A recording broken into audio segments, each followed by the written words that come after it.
Welcome to the World Builders Anvil, episode 311. 3 things you need to get ahead creatively. Don't know where to start building your fantasy world? Do you need more? Does it make sense? Forget any worries and become a crafter of imagination. This is the place where we will prime your mind. Now, it's time to heat up the forge. Break out the mithril ingots and hammer. Welcome to the World Builders Anvil. I'm Jeffrey W. Ingram. And I'm Michael Miller. Let's sup from the muck of Java and build. Welcome back. As always, I'm the Plague Ship Ingram. And, desperately seeking employment, I am Michael Miller. Wow, January started off really good for my health and Michael's employment status. So, you want to go first on the updates, or shall I'll go first since I started it here. I've literally, I don't know what day it started. It might have been like literally January 1st or maybe the 2nd. I think it was the 2nd. I've been sick since January 2nd, and today is now... Well, let's be fair, Jeff. You've been sick as long as I've known you. I've had a virus since January 2nd. That's different. It is now January 23rd. Like, we missed recording last week because I was in urgent care at the VA all day. I think we missed another chance to record because of this as well, too. It's actually, with Michael not being employed, you figure we'd be like 60 episodes ahead at this point, but right? Nope. Here. Well, the irony is that when I'm not employed, I'm actually very busy. It's true. I'm doing shit all the time. Yeah, well, I know you've actually done some work, like actual, like legitimate, like work too. Well, that too, I have done some work, and I could be working today and tomorrow, but I've got some other things that I want to take care of, so I'm probably not going to do that. But most of that is going to be dependent on a phone call that I make in about 2 hours. Yeah. So here we go, folks. So Jeff has been crazy sick. Yeah. Anything else you want to add to that? Yeah. No. Just trying to keep my head above water. Just very busy with work too. Do you want to share what we? Well, just a little bit. My wife and I, been working on this project called Bookkeepers Training School. And essentially we had a very large proc launch at the beginning of the year, right before I got sick. Actually, one of the other people who I've not met in person, at least during the launch, I've met her in person outside of there, has also been sick since before this began. So at least there's a bad, nasty virus going around this year. So be careful. And it doesn't appear to be anything but a virus, which kind of sucks because antibiotics won't work. It takes time, and you start to feel better, and then you get worse, and then you start to get better. It's just a bad trip. But yeah, no, because of that, I've, and the little bit of limited mind I've had to focus on our business rather than on the podcast, unfortunately. So I'm still running behind here. No, that's not unfortunate. I mean, business is business. You gotta pay for the house and the family. Yeah. To pay for the future home and the keys. Is that the goal? That's the goal. Yeah. Really? Yes. Yeah. I don't know if I see you on the beach. Oh, you wouldn't miss me. my big Irish belly on the beach, you'd probably be trying to roll me back in the water. Your belly's not that big. So speaking of making money, or at least, trying, I think in our last episode I had, yes, pseudo announced that I accepted an offer.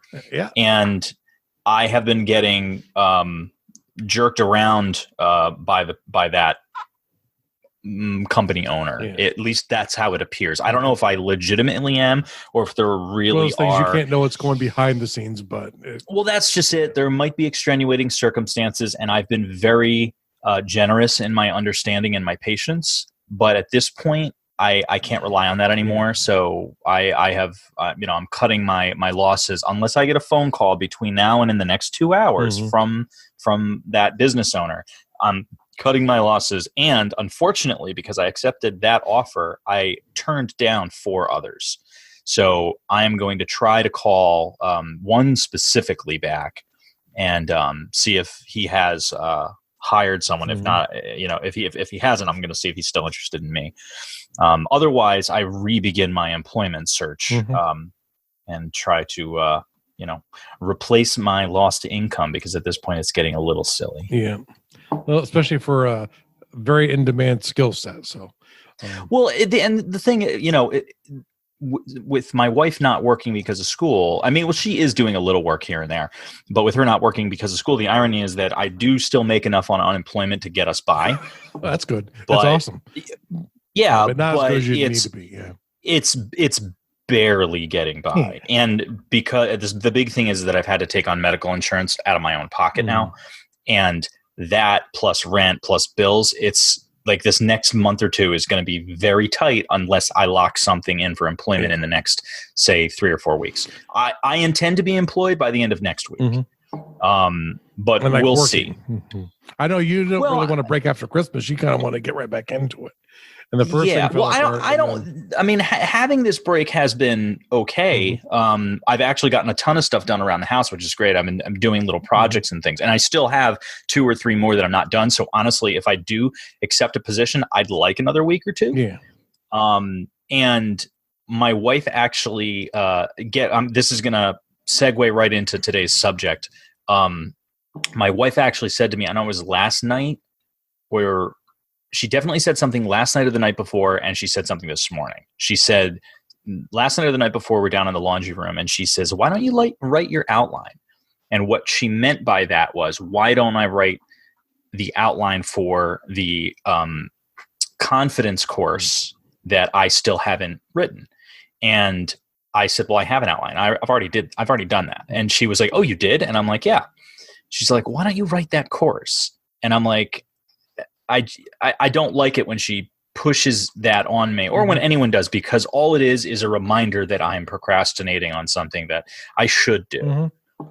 So that kind of leads into what we're talking about today. Because we're talking about creatively here. The truth is, this is, this can be applied to any part of your life. There are these 3 things that will get you ahead. And there are 3 things, if you don't have all of them and they're not working together, you will not be getting ahead, or at least not to the level that you're capable of. And we've all been there. I've been there several times in my career.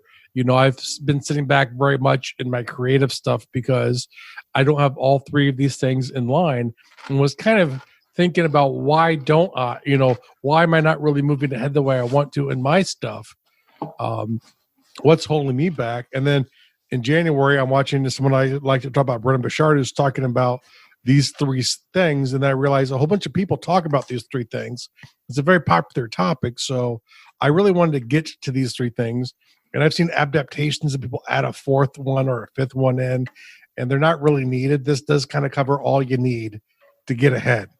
And for my audience, you're typically looking to do something creative, write a novel, do world building for video games, do world building for all types of things. And why do we sit back? Why are we not getting there? And I think these things will all cover it pretty well. We'll talk about each of the 3 things, and then we'll sort of troubleshoot certain scenarios that we see a lot. We'll just kind of have a little bit of fun with it. So, if you want AAA productivity, see what I did there? So remember that, AAA, because all 3 of these things we're talking about are words that begin with the letter A. AAA productivity. Jeff, what's the first A? The first A is ambition, a word a lot of creative people hate. Why? That doesn't seem. Why? I don't think I've ever heard that specifically. I think a lot of people I know who are creatives hate the idea of corporate ambition, and they think that's what you talk about when you hear the word ambition. Oh, see, I don't think of that at all. That's because you're an advanced thinker. Well, that is an extremely kind thing of you to say. A shocking thing to hear from me, I'm sure. No, not shocking. Well, maybe a little surprising. But, it's shocking for you to hear you say it on the show. You would definitely say it off the show. Don't worry, I'll bleep it out later. Okay, you'll edit this out. But yeah, no, the idea is you need a dream. You can call this a goal. You need some reason. A lot of times in the creative or in the mindset space, they like to call this your why. Why do you want to do what you want to do? And it's true. You need an overall thing that literally lights your fire. You know, the thing is, if you want to write a novel and you're not writing every day, your fire's not lit. I'm sorry, you were saying something, or were you just smart enough? I was being a smartass because you said literally lights your fire, and I was like, figuratively lights your fire? Figuratively light your fire. Come on, baby, light my figurative fire.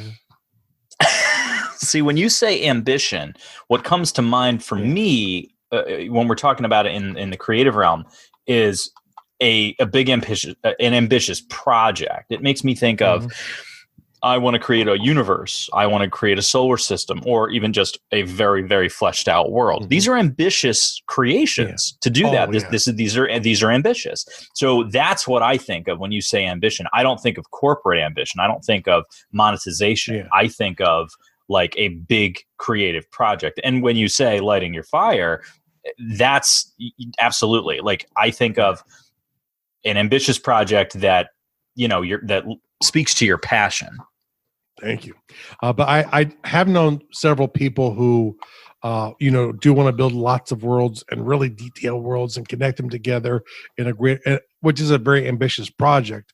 But to have any chance of succeeding in creating illusions of multiple highly developed worlds, you have to have an ambition to do that. And that in itself could be the thing that lights your fire. It's that these things coming together could be your burning passion.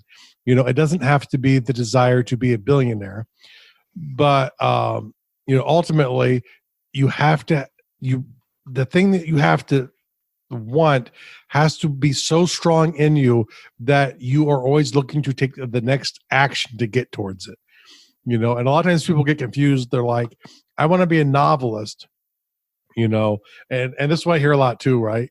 I want to be a novelist, but I don't want to talk. I don't want to market myself. I don't want to, work to get people's attention because, my work will speak for itself. There are a lot of people whose work speaks for themselves, who market themselves and make a lot of money.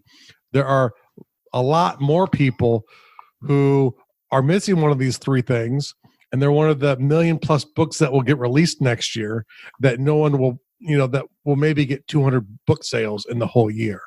You have the small percentage of people who actually succeed, and part of that is because they put themselves out there with the right product to the right people, and that's what gets them that next, to that status of actually making money as an author.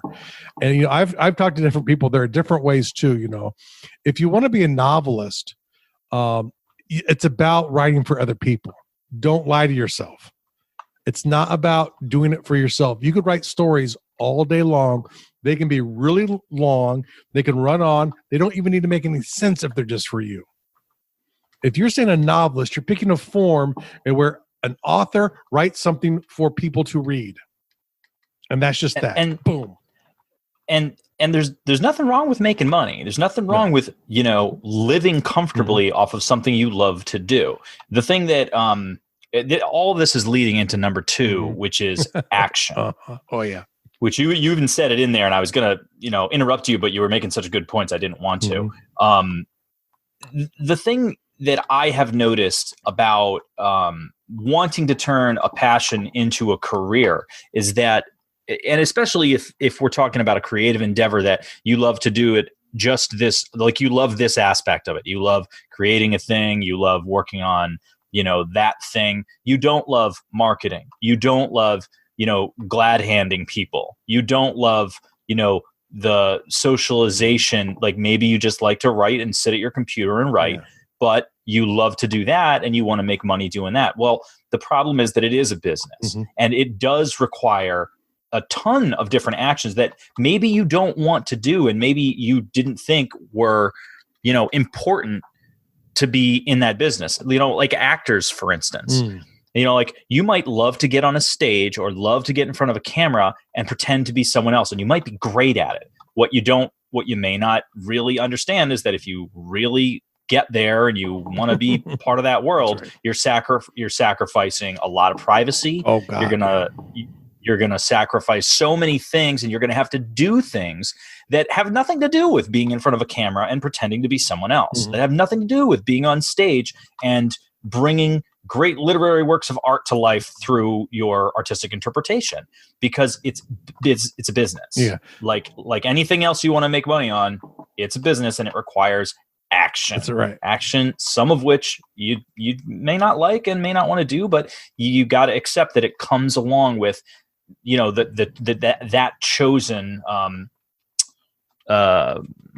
occupation. And one of the things I like to think about too when it comes to action is, and this is the scary thing, right? Is like I have to do all of these things to become, the next, great writer or whatever you want to do. There's a lot, it's a lot of work to become Stephen King. And I don't necessarily mean him specifically, but to become a best-selling fiction author, there's so much like beyond the writing you need to be able to do, right? And the thing is, the mistake is it's so easy to lose the trees because of the forest. And let me be clear on one thing regarding this, is we are talking about business, because like there are tons of amazing writers out there. There's tons of amazing musicians out there that will never pay their bills off of doing that. And there's lots of musicians out there and writers out there who are terrible, but they make a great living doing what they're doing. So you don't have to say, if I'm making money doing it, then I'm sacrificing my integrity. No, that's not true. And you also don't have to make it equal. Well, if I don't make X amount of money on my art, then I'm not good at it. That's not true either. That's not true either, yeah. There's tons of people out there that are terrible that make great money. So what we're trying to do is basically talk about what's preventing you from potentially being the next Stephen King or, Stephen Jackson. He's kind of a writer. He's a game creator. I don't know what he might write, but that's another subject. Point is that I don't want you to get caught up in those perspectives, because those don't help you. Yeah. And bring us back to action. I'm getting us a little off subject. And becoming that great writer or that great video game entrepreneur or whatever you're trying to do creatively. I know people who make tremendously good leather-bound notebooks. They love doing this, right? I was just listening to another episode. It's ironic you keep coming back to this because it fascinates me, because I'm not interested in it, but I like good notebooks. You clearly are interested in it. Well, I'm not interested in doing it. I would consume them, but I would not buy them. That's why I get interested in this, right? Gotcha. And the thing is, and some of it's super creative. It's and most people who do that kind of stuff will sell a certain level of them. But the thing is, a lot of times, even when you have a skill that's marketable, something where you could make money at, people are afraid to do it because they're afraid of selling out. But they're afraid of the process of becoming this thing that they don't even know, because they're looking at the forest of what it is to be that, not the next step. The next step is always small. It's something that you know how to do now, and you can take that step forward. Like I said, if you want to be a writer, the first step you do is you start writing every day. It's like, I like writing. I don't want to be a great author. I don't write every day. I'll never be a great writer because I don't write every day. I like writing, and I'll always be writing stories, and I will be sharing out stories. But, my creativity to me is different than that, right? And so for me, I'm still finding my medium, which makes it impossible to take an action. So, this is not on you. I don't even think, this is a criticism of you, because trust me, when I start thinking about this hit me hard because it was true about me. The reason I'm coming here talking to you is, one, when you teach people something, you retain it and learn it yourself. And that's what a lot of times I do, right? So I'm trying to retain this information to make myself better. I can make money without doing things I love. I have a skill set pretty good for doing that kind of work, But the thing is, I want my cake and I want to eat it too. And I want you to have cake that's delicious as well. At least a life that you want. Everyone should be living a life that they want. I think it was not Sam Adams. It was the president one, John Adams. I don't know if this was from his miniseries on the History Channel or somewhere else, but there was a great line where he's like, and I'm totally hacking up this line because I'm just thinking about out of the sideways. It's like, we are farmers and revolutionaries now, so our children can become mathematicians and architects, and their children can become artists. And that's the thing is when you create a path, you change your family tree and you start focusing on prosperity, it opens up options that were not there before. And so, yeah, you do need some means, but the problem is ultimately, if you don't use them to live your life in a way you enjoy, who gives a crap? You shouldn't. That's a good point. My last job, I did not care about. It bored me, but I could make money. I could stick some of it away so I could take shots and do stuff now and try and get lucky. And here I am.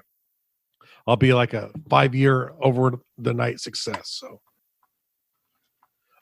and finally, the last one here, and this is kind of where we're starting to shift to naturally already, is attitude. And this is the toughest one for me to buy into. I am a very pragmatic person. I kind of consider myself skeptical, right? In most things in life, I like to be able to touch and see things. I am very good at abstracting, so I can sit there and go, okay, that's like this. So I'm not necessarily hard to impress, but the thing is, I like data to back up what I'm doing. I don't think of stuff like attitude as being important. And I've always been a person, I've been very hard on myself in every way. And actually, the irony is, if you know me, Michael, if you know I me, didn't say a thing. If you know me as a person too, I'm just the opposite with other people, right? I'm very forgiving. I'm very empathetic, so I can rationalize other people's issues and go, okay, I can see what's going on here. For me, I've never been good at that. I've always talked about, my pain. And I have constant pain. I damaged my knee. I'm missing cartilage in my knee from when I was in the service. Not the worst thing, but it's definitely something where you're in constant pain for your whole life. But the thing is, and going through and learning, about chronic pain, you start to realize that pain itself it's real in the fact that you feel it, but the damage doesn't cause pain. Your brain causes pain. Your brain goes, I am getting certain signals from your knee that tell me if you go a little bit further in the action you're going, it's gonna cause more damage. So I'm gonna make you feel pain so you stop. Pain is a body's defensive mechanism to prevent you from going further in a way to hurt yourself. Your brain's a jerk. Your brain's a jerk. That's a good way to look at it. Your brain's a jerk. But the thing is, in the same way, if you're hard on yourself and you're like, I'm not good enough, I'm not a good enough. If you tell yourself you're not good enough creatively, off the bat, you're going to prove yourself right.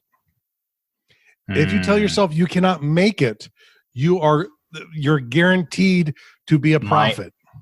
My favorite thing is if you say you can't do it, congratulations, you're right. That's right. If you say you can't do it, congratulations, you're right. I'm a big proponent of saying I can't do that yet. Mm-hmm. Add the word yet to everything. Mm-hmm. Add the word yet, because that opens up a big world of possibility. Mm-hmm. Okay. I want to get stronger. I can't do 100 push-ups yet. Yeah. I can't write a full page story yet. Mm-hmm.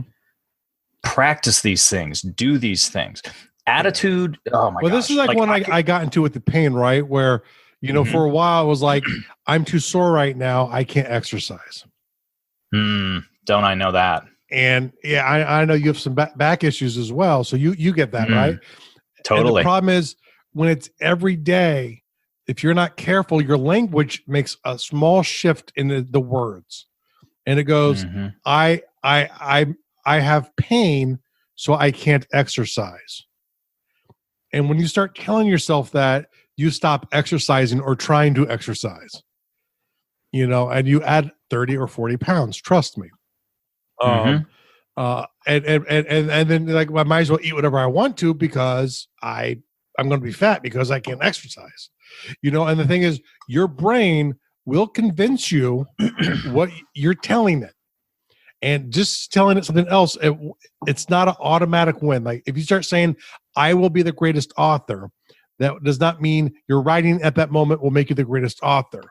But the fact is, if you're writing because you're telling yourself you're the greatest author, you're going to get towards that place. I forget. You will continue moving in that way.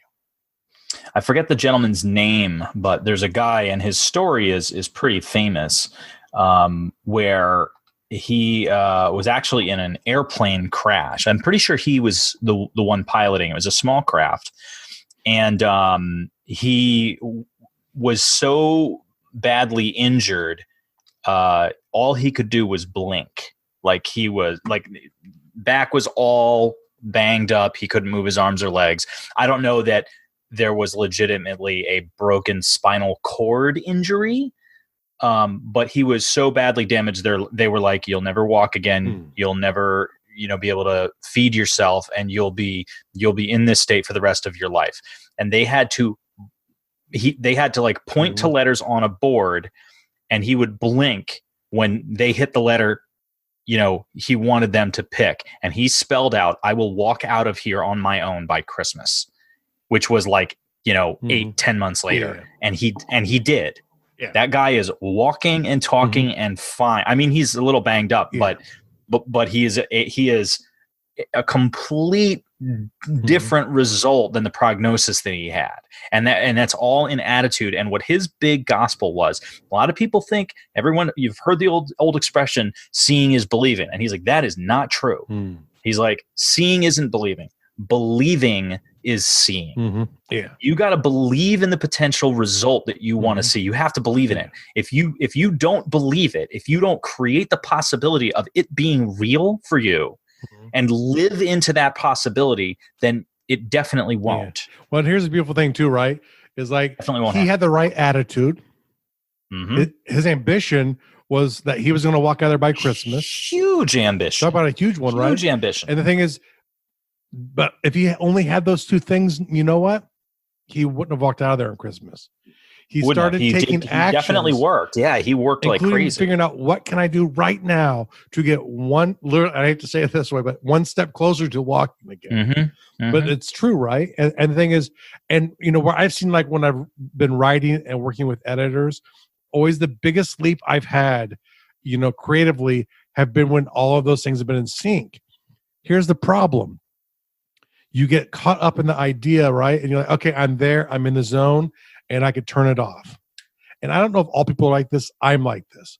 And I would say all people are like this to a degree. Guys in general, I think of this because, it's like marriage, right? I'm married now. I'm done. I'm done with the relationship stuff. I'm married. Well, no, it kind of starts at that point, Yeah. And that's one of the big, sort of classical ways men and women sort of have issues, because the women's like, okay, we're starting. And the guy's like, I'm done. and so it leads to relationship issues when people first get married. And but for me, is you get in those zones and you can make great progress, but the problem is, and here's the kicker, right? And this is why I'm starting to become a believer in mindfulness. I've started to see a lot of stuff with like science kind of backing up certain things, to give me some of that rationalization I need. And it's funny because like placebo effect, is I believe like 30%. So, placebo is 30% of every problem, right? So if I give you a sugar pill and tell you it will make you a great writer, 30% of the people who take that sugar pill will become great writers. It's a fact. There's a non-placebo effect, a no placebo effect, which is like when the person with qualifications tells you can't do it, about 30% of the time you can't. So that's a problem you have to kind of look out for, right? And you have to hold those kind of people in your life to account, because they don't know, they don't know, but if you really take to heart what they're saying, you'll believe it and you're done too. So there's the placebo and the no placebo, but you have to be mindful because your body is always acting. There's always new stimulus. And at any time, and I'm not saying you have to monitor every second of your life, but, usually once a week, I like to think about where I'm at with all of these things now, right? Because when I do that, I'm more likely to write the path before it's been 6 or 8 or 9 or 10 or 12 months. And, once again, one of the reasons Michael and I do the show is it's kind of like the parent, I don't want you to make all the dumb mistakes I've made. Mm-hmm. Especially for the younger people out there, you don't have to be that person. You don't have to wait. I'll be 50 soon. And I'm still fighting my way through life. Old. That's right. I'm old. So now if you're like under 20, you're like turning off the podcast. Sorry, we just lost a percentage of our viewers. But the thing is weird. Sarah and I were just talking about this the other day, and it feels so strange to think about myself as being, I'll be 44 this year, because I don't feel it. Like I feel 28, like I feel like that number is a lot more, accurate to who I am as a person. And hearing you 50 doesn't sound right because I still think of you as like 28, I was that guy who you were probably introduced as, he was in the service or he was a game master. That's usually how I was introduced to people back in those days. He's a really good storyteller. That was the way I used to be introduced to people. I still remember, this is my favorite story. I first started dating my wife, and we might have even just moved into, I think it was even before we moved in. We as you did in the old days before Fire, when you dated, sometimes you'd always end up at a mall, and it was probably around a holiday or something. There was probably a reason why we were there, because we weren't just walking the mall. I was never that kind of person, but we were at the mall together dating. And this is the lovely Enfield Square Mall.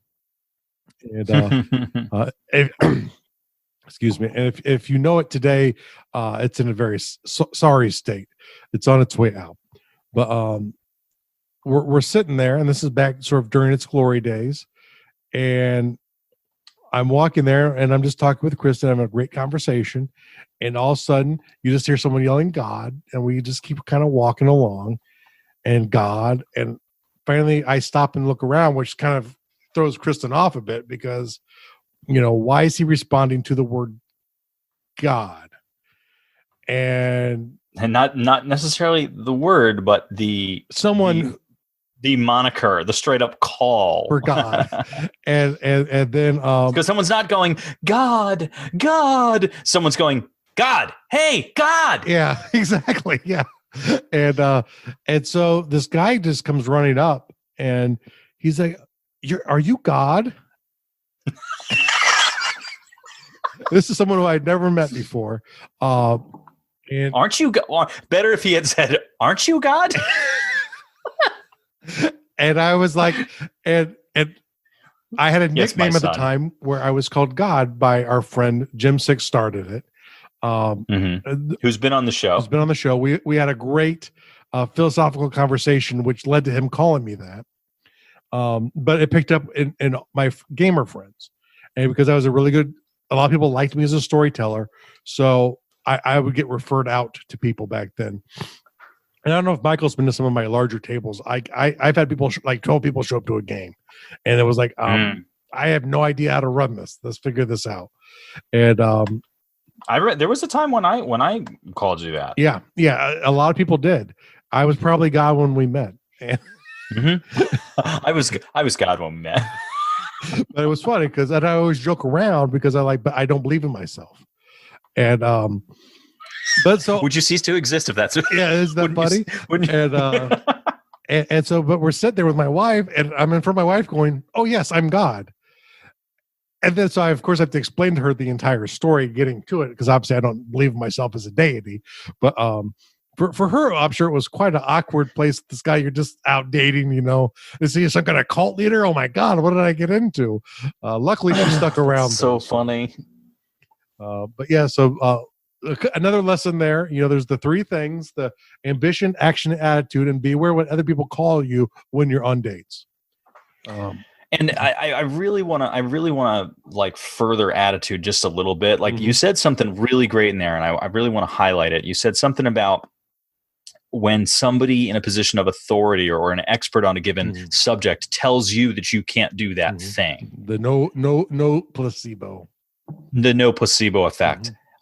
You guys, you can't put stock in anything that doesn't serve you. Okay. So if you have a goal, if you've got something that you want to do, if someone says something and it doesn't serve that goal, it doesn't serve you and your attitude, immediately dismiss it, let it go, and move on, because everybody's got an opinion, and it's your buying it that does it. Yeah, exactly. Don't put any, I cannot stress that or say that enough. I could repeat it on a full show. If it does not serve you, do not put stock in it. Everything that people, it's one of the reasons I always like to remind our audience that you guys can do this stuff. You can absolutely write an amazing book. You can absolutely create an amazing story, because I want to be one of those voices that supports you. I want to be one of those voices and those attitudes in your mind that you put stock into. Okay. I want to be a voice that serves you. So you got to cultivate that. And in some cases, some people will have a dream where the entire world is a voice against it. There have been, you take a look at every hard luck and underdog triumphant movie out there. There's a billion of them, and half of them are true stories. Or based off of. Or based off of the movie Miracle, Eddie the Eagle, the one with Will Smith about him becoming a stockbroker. There's so many cases where the world said no. Everybody was saying, no, you can't do this. And they believed, they had the right attitude, they had the ambition for this big thing, and they had a passion for that, and they were willing to do the steps and go through the motions. Like sometimes, what you might have to do, like the old expression, how does a man eat an elephant? Well, one bite at a time. Your project, your ambition, your passion might be the elephant that you have to eat. And you might only be able to get one bite every day. You might only be able to get one little piece of it, but you got to keep working at those little pieces. And every time someone says you can't do it, don't listen. And here's a great example. The reason it usually works is it's because of people of authority, and the greatest ones in my mind are doctors, right? And the thing is, you're like, well, they're so smart, they're so educated, they know these facts and figures, which they might. They're just people. I know. But the problem is, they know general statistics. They don't know all of the details about you. It's like when my mother was classified as terminal pancreatic cancer. It was because the cancer had spread from her pancreas into her liver, which means the cancer's in your blood, and it's in two of the organs where if you get cancer, you die. And so it was a fair call. And about a year ago, my mom was diagnosed as clear. They couldn't find cancer in her scans or in her blood work. It's now almost a year later. The doctor still, he tells her, you're technically in remission, but he doesn't even treat it that way because he's never seen someone who survived where she was. And it was a total miracle. And so the thing is, even really smart people who should know the facts don't get it all. And the same way they don't get it about my mother, they might not get it about you. So the thing is, only time can prove them right. And if you don't try, you make no placebo happen. I think it was Dolly Parton who was once told, to make it as a singer and make it in the entertainment industry, you have to be, 1 in a million, I want to say it was 1 in a million. And she was like, okay, I'll be that one. She completely undaunted by that perspective. She's like, all right, that's fine. That can be true. That fits with my story. I only need to be that one. Yes. I love So you can be that one. I am that She's one. amazing. I'm talking to our audience. Oh. But you're that one too, Jeff. I'm that one as well. Now, and the thing is, remember, keep your eye on it too as you go ahead. So for your world building task, and this is kind of both of them really, and your real world task is find out where you are and maybe it's at work, maybe it's creatively, maybe it's in your relationships, right? But we're talking creatively here. So sit there and go, okay, where's my ambition in this area? This is for what you want to succeed in, right? If like you have a corporate job that you don't care about, don't focus there. Focus on the thing that you want to be, where you want to go. What is your ambition? What is your action? And what are your attitudes? Can you clearly define those things? If you can't, it's time to get on track. And and I call this my go nuts year. NVTS nuts. A little shout out to Mel Brooks there. But go nuts about yourself, right? Treat yourself well this year. Focus on that ambition, that action, attitude for yourself. What did you say? NVTE? NVTS nuts. History of the World Part 1. Yeah. No, I get it. It just took me a second to the visual. My wife cracks me up. I am an awful auditory speller. So if you spell out a word for me, even if I know that word really well, auditorily, I just don't get it. It's not how I learn. It's not how I process. I process visually. So if my wife says, "How do you spell this word?" I can't auditorily tell her. You can write it down or whatever. But I write it down real quick and I know I spelled it right, and then I can read it off of what I wrote. That's just how my brain works. So when you said the NVTS, I'm just like, wait, unlike me, where I go into Google, I'm like, I say the word and then I look and go, okay, this is how you spell it. That's a one letter word, Jeff. Yeah. Joke there. Okay. No, I get it. I was calling attention to your joke. It's my little joke. Okay. To your little I appreciate that. In one of the remind me in one of the next episodes, we really have to do shout outs. It's been all too long. God, so let's between the sickness and the holidays, and my son is now potty training. Good goodness. Oh my gosh. When's he going to teach you how to do it? Well, yeah, he's already cleaning at me at dinner time, so this is next. I keep joking with Chris, I'm like, when he's out, I'm in. Once again, that's a bad attitude to have, right? Okay, everyone. I hope you have a great week, and we'll talk to you next time. Thank you so much for listening to the World Builders Anvil. We would love it if you would share the World Builders Anvil with 2 of your friends. And so would they. If they are unfamiliar with podcasts, then you get to introduce them to the wonderful world of podcasting. Take them to Stitcher or iTunes, or best of all, just send them to our website, www.gardul.com. That's GARDUL.com. Now strike while the myth was hot.